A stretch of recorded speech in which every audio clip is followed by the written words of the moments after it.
Live from the Fred McLeod Sports at the Tom O'Neill Studios in Jackson, Michigan. This is L2C Sports after the first half.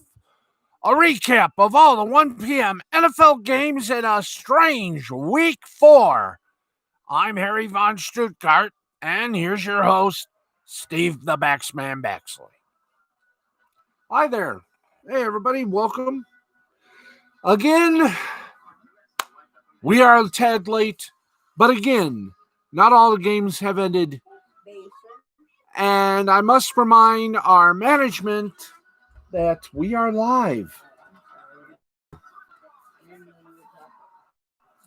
This is, and of course, we always give you a little love tap for the Monday night game, or shall I say now, games.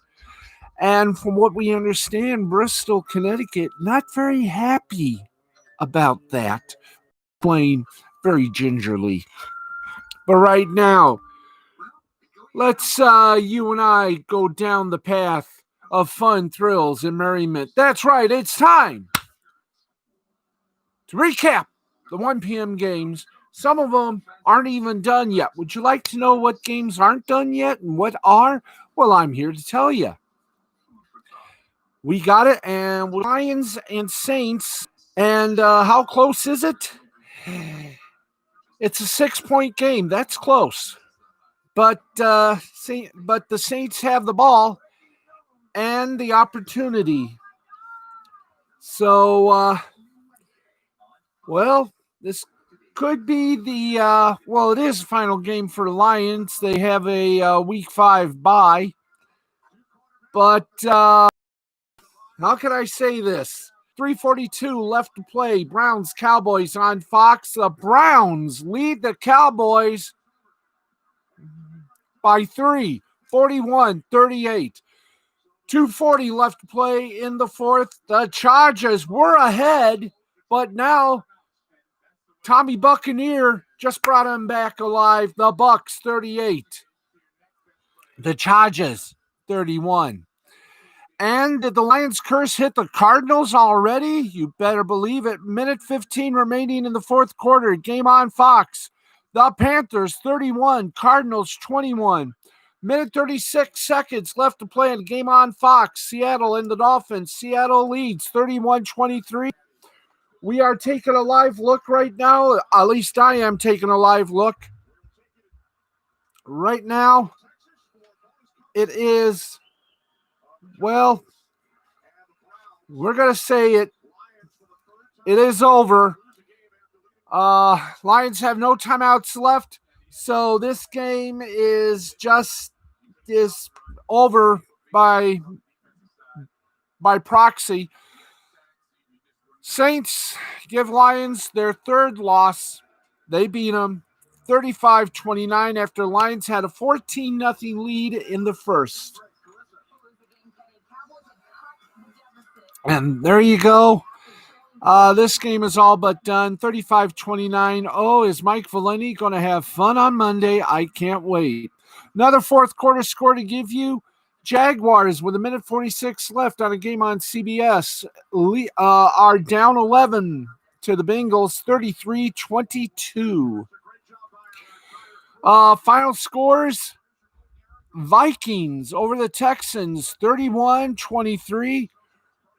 Cousins, 260 yards and a touchdown. Cook, 27 attempts, 130 yards, 2 touchdowns. Thielen, 8 receptions, 114 yards and a touchdown. Texans, Watson, 300 yards and 2 touchdowns. Johnson, 16 attempts, 63 yards. And Fuller, 6 receptions, 108 yards for a touchdown. Ravens have beat Washington by a score of 31-17. Jackson for the Ravens, 193 yards and 2 touchdowns and an interception. He also had 7 attempts for 53 yards and a touchdown. Brown, 4 receptions, 86 yards.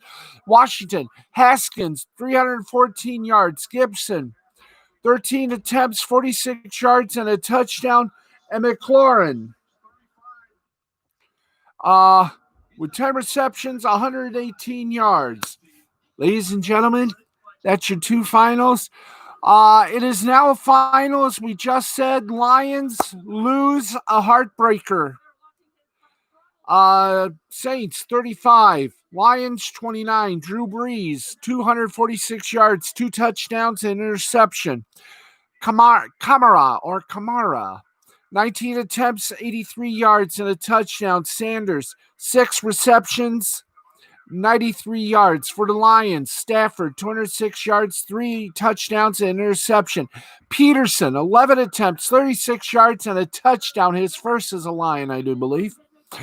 Galladay, 4 receptions, 62 yards, and a touchdown, but it was all for naught. The Saints, they were just better, 35-29. I'll have a backs coup on Twitter following this broadcast.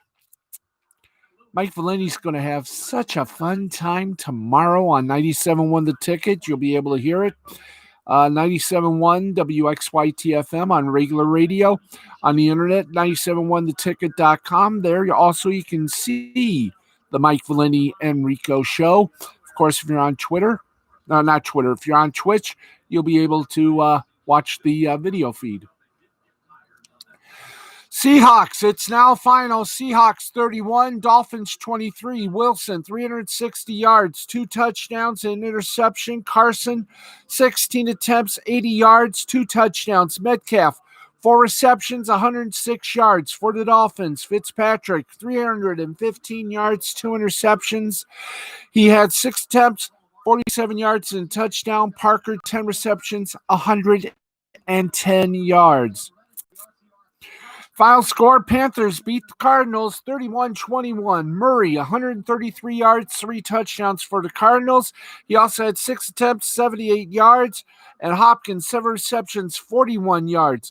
For the Panthers, Bridgewater, 276 yards, 2 TDs and an interception. Davis, 16 attempts, 84 yards, and a touchdown. And Anderson, 8 receptions, 99 yards. We have 2 more. We have one that's about to go final. We are going to call it. Good, let's call it. Tommy Buccaneer does it again. Gave the Buccaneer fans a little scare, but came back and done it by 7. Buccaneers over the Chargers, 38-31. Herbert, 290 yards, 3 touchdowns, interception, also 5 attempts, 14 yards. Guyton, 1 reception, 72 yards, and a touchdown. For Tommy Buccaneer, 369 yards, 5 TDs, and interception. Jones, 20 attempts, 111 yards. Evans, 7 receptions, 122 yards, and a touchdown. Now, here's what's torquing off the boys and girls at Bristol. They finally moved the Patriots and Chiefs to Monday night on CBS at 7 o'clock. Let's right now do a... I'm not kidding. They are. So we got 2 Monday night games, and ESPN ain't very happy. Let's take you to a preview of Sunday night's big matchup. Eagles, 49ers. I'd say big matchup in a joking way. So here we go. 1, 2, 1, 2. That's right. Let's smack that teleprompter so we can give you the fun fiesta that is called the Big Remark. That's right. The script has flipped in the nearly 3 years since previous meeting between the Eagles and San Francisco 49ers. Niners left Philadelphia that day after a lopsided loss as a winless team and Coach Kyle Shanahan's first season with a thin roster so battered by injuries they nearly had to play a tight end at tackle. The 49ers returned home with an 0-8 record, acquired quarterback Jimmy Garoppolo in a trade the next day, and have transformed into a power that went to the Super Bowl 1 year agog. The Eagles, 0-2-1, went on to win the Super Bowl that season, but enter the rematch on Sunday against sitting in the NFL at 63.9. We're going to round it off to the nearest dollar, 64, and has committed the most turnovers with 7 on a team that has done little right since taking a 17-0 lead in the opener against Washington.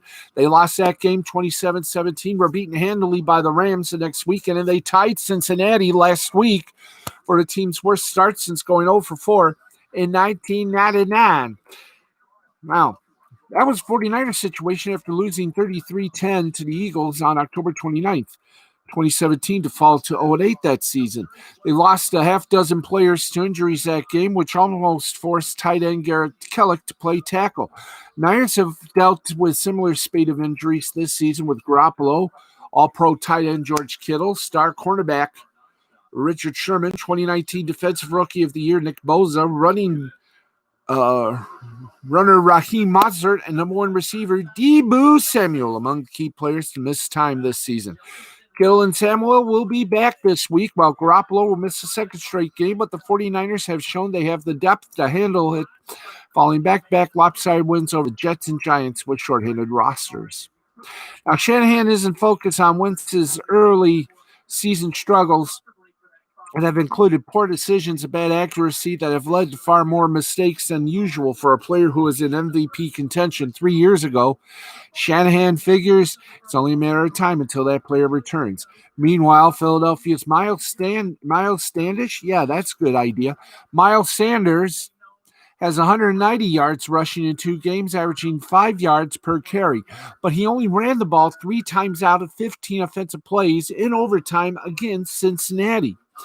Peterson is prone to abandoning the run quickly, but he said Sanders was fatigued late in the game for a second straight week. Now, Sanders did miss training camp with a hamstring injury, with Philadelphia's passing game very much struggling. Leaning on Sanders is even more important, but the Eagles can't do that if he's tired in the second half. Boston Scott, 3.7 yards per carry. Corey Clement, 3.0 per carry. Haven't done much when they ran the ball. Now, with Garoppolo sidelined again because of an ankle injury, the Niners are in more than capable hands with Nick Mullins at quarterback. He threw for 343 yards and a touchdown last week, has 2,620 yards in his 9 starts. Only Patrick Mahomes and Andrew Luck had more after 9 starts. The Eagles defensive coordinator Jim Schwartz, a former Lions coach, has faced Shanahan's offense several times over the years, so he's prepping his team against the scheme more than the players, especially with San Francisco dealing with several injuries. Eagles, Niners, tonight, 8:20 on NBC and NBC Universal. Okay, we'll get to game 1 of 2 Monday Nighters, but first, let's travail down to the final board, shall we? We got the final. We called it already. 2 minutes now have been reached with the Cowboys and Browns, and the Cowboys, well, they better start cooking. Browns lead 49-38. This should be fun. Let's get her down. All right. I never thought I would see this day come, but the network that poo-pooed Pete Rozell's idea for Monday Night Football, that gave it all to ABC for one night only, is going to air Monday Night Football. The Patriots and Chiefs, which were supposed to be the 425 main event, well, that's now been moved to the main event Monday night, 7:05 p.m. on the CBS television network. All stations prepare. Usually somewhere there would be a sound effect. There would be some sound effects. Oh, sound effects. Wherefore art thou sound effective? Oh, there we are. There we go. That's right. Get ready. It's a Monday Night Massacre on CBS. Patriots, Chiefs. There's your game. Patriots, Chiefs. Monday night, 7 o'clock Eastern on the CBS. You got the 2-1 Patriots going up against the 3-0 Kansas City Chiefs from the Arrowhead Stadium, or Le Stade du Arrowhead. So, if you're ready for this, I know I am. The preview for this game is simply this. The Patriots will not have Cam Newton as quarterback. No, sir. They'll have a different person on the QB line. And the Chiefs, they've also got a little problem in the Corona line. But still, this is going to be a very interesting, very tight game.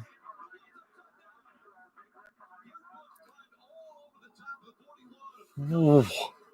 Massive crash in. Yeah, we got 4 cars. I mean, well, I'm going to call this one the mini big one, but wow. I will tell you this. We just had a mini crash in Talladega. Is it Talladega, guys? Give me a blurt here. Yep, it's Talladega. So Talladega already wow. And the replay, he was on top. Wow, no, that's SOP, Mom. Wow. There is still some left. Damn. That's 24. 14. Yeah, it's Boyer's vehicle. All I could say is 2 words. Patrick Mahomes. Kansas City has great offense, has great defense. The Patriots, they're sort of weak because of the COVID that has hit them. But just how weak? We know Bill Belichick is going to be one to watch. So, got no preview, but I just did that for you. So, Monday night, 7:05 on the full CBS television network. That's Eastern, Mountain, Central, Pacific, Alaskan, Guam. Kansas City Chiefs, New England Patriots. Don't miss it. This is one of the big ones, and it's going to be a good one. Now, on the very jealous and mightily pissed off 4-letter worldwide leader in total sports monolith. Let's give you that's, well, I'm not gonna say important, but well, it is the Falcons against the Packers. Do we really need to preview this game? Really? Do we really need, guys, to preview? I guess, yep, we do. We need to preview this game, and thus we shall. Preview das game, and here we go. We're going to preview this game, and then we're going to give a little sweep of the 1 p.m. games. Wow. So here we go. It's the Falcons in Green Bay. Who do you think's got the best Monday night game? Yep, CBS. Boy, I think ESPN's happy. No, they're not. They get the Packers and Falcons. Start tap dancing, boys. Here we go. Mm-hmm. The next challenge for winless Atlanta is to win. After blowing 2 touchdown leads, hi there. In the final period of each of the last 2 weeks, the Falcons are going to be in the frozen tundra of Lambeau Field. Green Bay is the first team in NFL history to have at least 35 points and no turnovers in each of its 3 games. According to the Elias Sports Bureau, the Packers averaged 7 yards per play to lead the NFL. Need we go further? Packers have trailed in each of their games this season, which could offer Atlanta a reason for hope, if not a glimmer of sanity. Then again, a reason for hope doesn't help. You need to actually have something going to win, and Atlanta just doesn't have that. They led the Cowboys 20-0 in the first quarter, and then they fell apart, losing 40-39 on a field goal as time expired. Thanks in part to the Falcons' inexplicable failure to recover an onside kick slowly rolling. Falcons followed that up by falling 30-26 to Chicago as the Bears scored 20 unanswered points in the final 6.5 minutes. And I thought the Lions sucked. The Falcons have a quarterback. The Packers have Aaron Rodgers. You figure it out. Let's put it this way, folks. I have a feeling there's going to be one Quinn out of a job, and that one is going to be the coach of the Atlanta Falcons if they don't break the Green Bay stranglehold. Have a nice life outside of football, Mr. Quinn. You are about done. If you lose tonight, if you lose tomorrow, Dan Quinn, you'll be the first of probably two Quinns in football about to lose their jobs. One is you, and the other is the president of a certain team that's now known as the Motor City Pussies. Green Bay Packers 3-0. Atlanta Falcons 0-3. Boy, ESPN, you lucked out on that one, didn't you? Uh-huh. Everybody, it's on at 8:50 p.m. Eastern Time. If you wish to watch it on the worldwide leader in total sports network coverage, either that or just, tape that and watch Mahomes. Okay, we've done that. We got about 5 minutes. I love it when things start to collide. Okay, let's give you a repack of how the games have done and gone and went. So here we go. Final score, Browns over the Cowboys, 49-38. Mayfield, 165 yards, 2 touchdowns. Johnson, 13 attempts, 95 yards. Beckham, 5 receptions, 81 yards, 2 touchdowns. For the Cowboys, Prescott, 502 yards, 4 touchdowns, interception. Elliott, 12 attempts, 54 yards. And Cooper, 12 receptions, 134 yards, and a touchdown. Tommy Buccaneer defeated the Chargers 38-31. The Panthers over the Cardinals 31-21. Ravens over the Washington. I'm not going to say the Washington football team. I'll just say it. Baltimore Ravens over Washington 31-17. New Orleans Saints decimate the Lions 35-29. Seahawks over the Dolphins 31-23. Vikings over Texans 31-23. Bengals over the Jaguars, 33-25. Steelers, Titans postponed to a later date. And let's give you now the 4 p.m. Early bouts. Colts, Bears still going, 14:54 left to play in the opening period. And just starting are the Bills and the Raiders. So there you go. And 3 minutes remaining in their game. Rams over the Giants, 7-0 right now. And that, ladies and gentlemen, is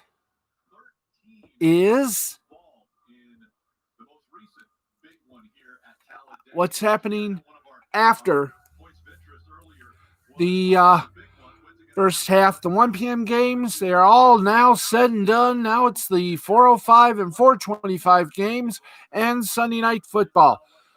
And oh boy, if I were you, again, I would DVR the ESPN game and watch the New England Patriots Kansas City game. Kansas City, New England, live from Arrowhead Stadium, 7 o'clock on the full CBS television network. And of course, the Falcons and Packers on ESPN about 8:45. There you go. I will see you at midnight tonight. We will update you on I will see you at midnight tonight after Sunday Night Football, as well as 2 shows on Spreaker that we go live tape on. Last Call Cafe goes live to tape at 11 o'clock, followed by the Wrestle Anime Hut at 11:30. And then we come on after Sunday Night Football at midnight. Don't forget, and I should have done this early last night, but I'm doing this tonight right now, and I know I'm probably not being heard. But big auction that is taking place right now. If we can get the information quickly, we'll go about 2 minutes over because, well, we can. Mike Valenti's going to have a lot to say tomorrow, and I have a feeling he's going to be Mount